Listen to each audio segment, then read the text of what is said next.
The member for Hughes. Member for Hughes. My question is to the Minister for Environment and Energy.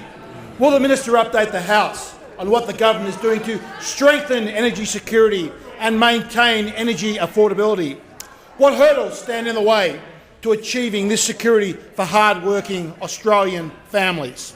The Minister for the Environment and Energy. Thank you, Mr Speaker, and I thank the member for Hughes for his question and acknowledge that he strongly supports the actions of the Turnbull government yesterday to call in the retailers and to put consumers first, Mr Speaker.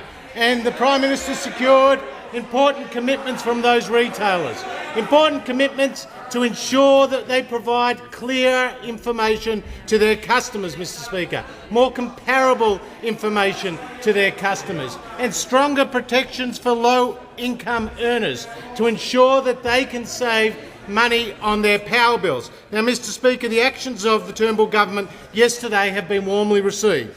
Energy Consumers Australia has said that it will have a positive effect. The Consumer Action Law Centre has said it was a positive start. Queensland Consumers Association has talked about it as being positive moves, and National Seniors Australia has said it was a step in the right direction. Now, Mr Speaker, I'm asked, are there any obstacles to this approach? And we know under the Labor Party, power prices went up by more than 100%, Mr Speaker. So when we received positive acclamation for our reforms and our meeting yesterday, you can imagine what the member for Port Adelaide did. He went out on ABC radio this morning and he said, I quote, "This has been the position of the Labor Party for a couple of years now. It is clear policy we took to the last election." So what we went to your election platform, and nobody can find anywhere where you committed to these retail reforms. The same applied to what we have done to rein in the networks.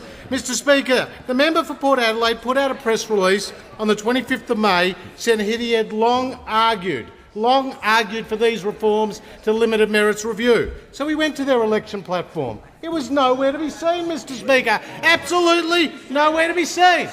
Now, the Prime Minister has talked about how prices are rising because of gas.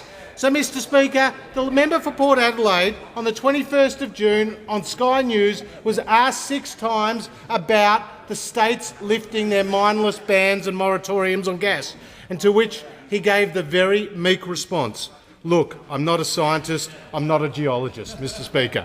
That is what the member for Port Adelaide said when he was asked to take decisive action and to call upon his Labor colleagues in Victoria, in the Northern Territory, to lift their bans, to get more gas into the domestic system and to lower prices for households. Only the coalition government will deliver lower energy prices because the Labor Party is driven by green left ideology, where we are driven by engineering and economics.